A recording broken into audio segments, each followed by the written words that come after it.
My name is Putu Yudiantara. Through this video, I would like to offer an introduction to Balinese Tantra and Yoga tradition. Since Bali has become one of the most popular destinations for yoga training, I suppose a local perspective on yoga will interest you.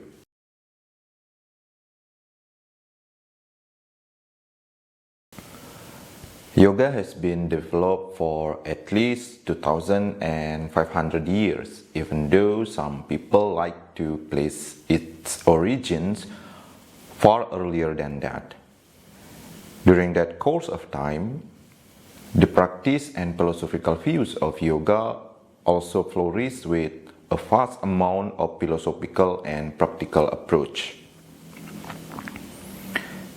Having thousands of years of development, yoga transformed from an esoteric practice of the ascetics, dedicating their lives to soteriological purposes, to a modern-day multi-billion business. From the Indian subcontinent, spread through Southeast Asia, including Bali, and now to the West. We will not discuss the historical development of yoga tradition, but it will be useful to understand the distinction between modern postural yoga as we know it today with classical and pre-modern forms of yoga as explained in the scriptures. The same principle goes for Tantra, because what I call Tantra in this video has nothing to do with modern sexualized New Age spirituality known as Neo-Tantra.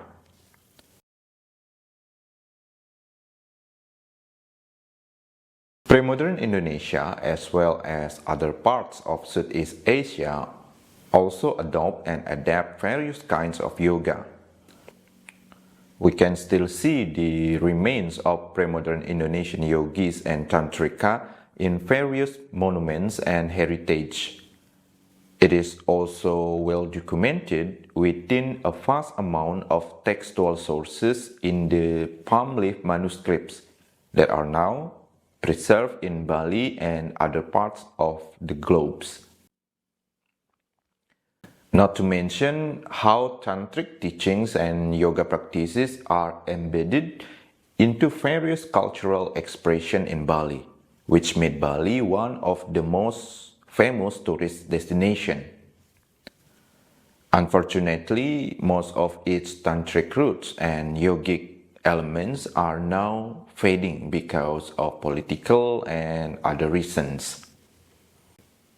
In this video, I will provide an introduction to the tradition. For an extensive explanation of Balinese yoga and Tantra tradition, I present through my online course and books available at balineseyoga.org. So, what is yoga, especially from a Balinese perspective?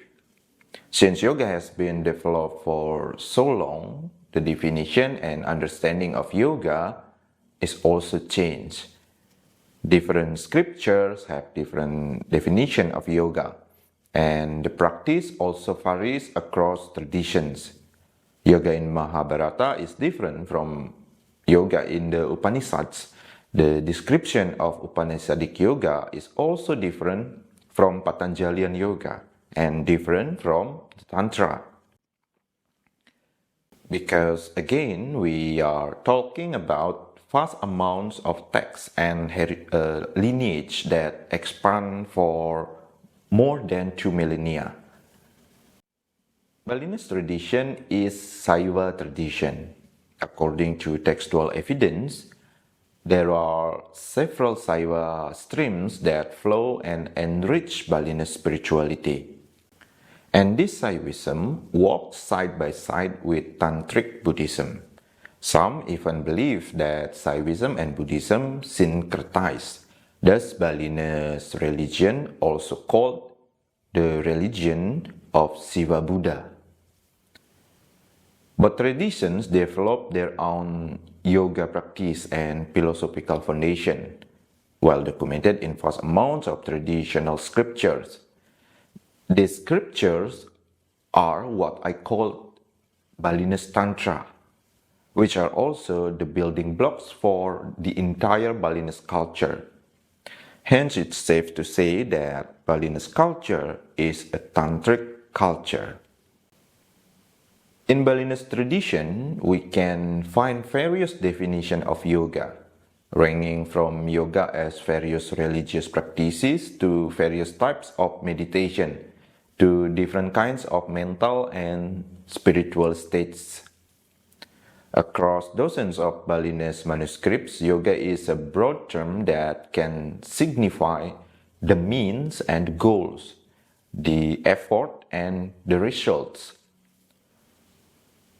There are also types of yoga that are done for soteriological purposes.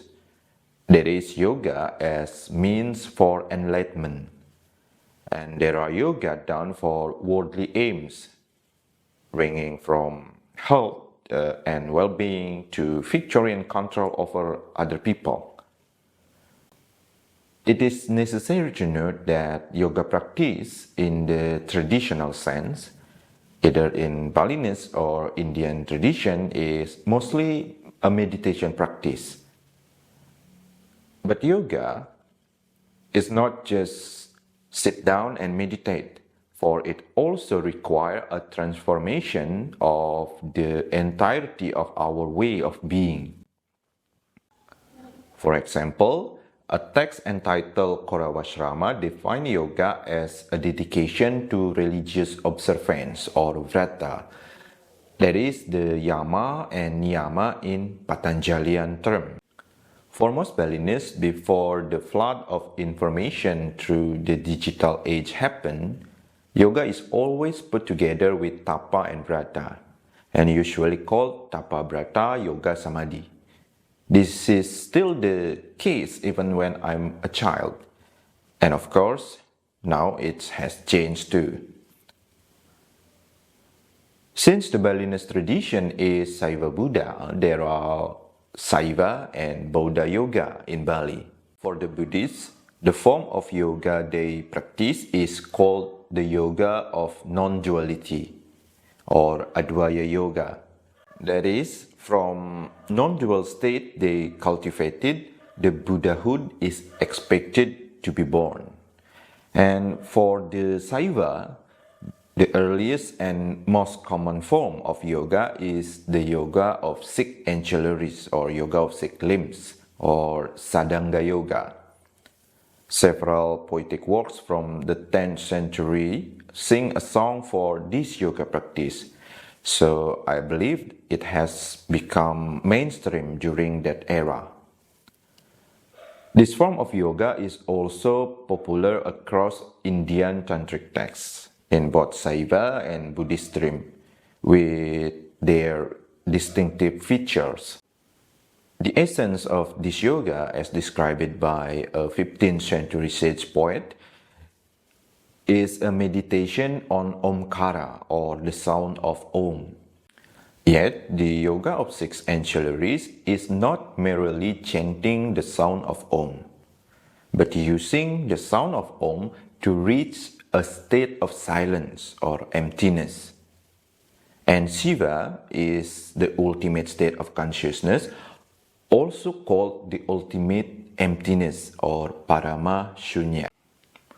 Other than the rich application of Omkara as a meditation tool and a wide philosophical discourse surrounding it, in general, meditation on sacred letters or syllabaries is also another popular form of yoga in Bali.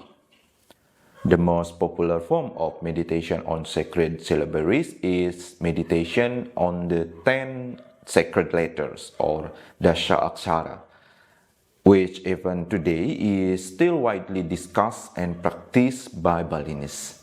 This meditation consists of imposing sacred letters in various parts of the body to sanctify the body, bring the macro and microcosmos into oneness, and to transform lower reality or tattva into higher and subtler state.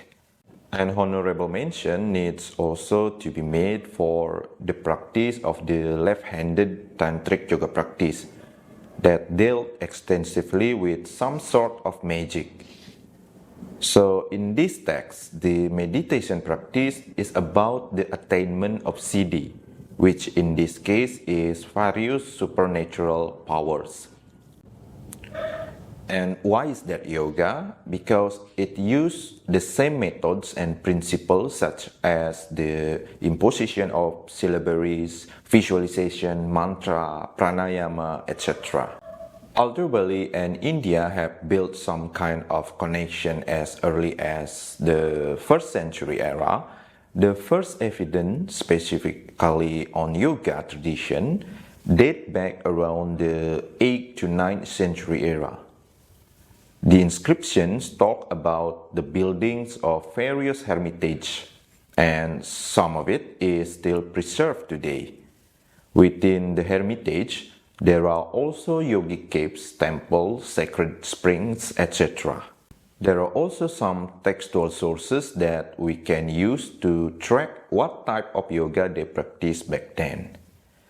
Based on this evidence, the first yoga practitioner found in Bali is the ascetics, as also in India, where yoga first developed within ascetics group known as the strivers or sramana. During that time, yoga is considered the inner path and the ultimate method for self-realization. Later, the discourses on yoga usually appear in the priestly literature. Hence, it's tempting to conclude that yoga is the path of the priest, that is someone who has taken initiation and renounced their worldly life and dedicate themselves to self-realization.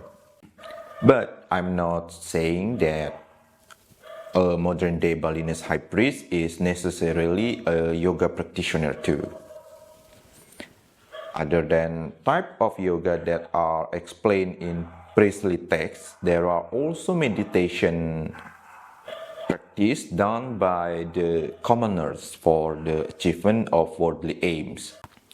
Yoga for final spiritual liberation or moksha is called dharma putus or the path of release, the path of completion, or sometimes called the path of death, while other is called dharma kauripan, meaning the path of living. In this context, there are scriptures that explain yoga for dancers, yoga for puppeteers, yoga for healers, and many more. There is even some sort of sexual yoga that is done as a way to conceive desirable offsprings. Because Balinese yoga is mostly influenced by Tantric teachings, several distinctive features of Tantra are also widely used as yogic tools. For example, the mysticism of mantra and aksara, nyasa or imposition of various deities, sacred letters or geographical elements within certain parts of the body, and yantra. One of the unique characteristics of Balinese culture is its complex and elaborate forms of offerings.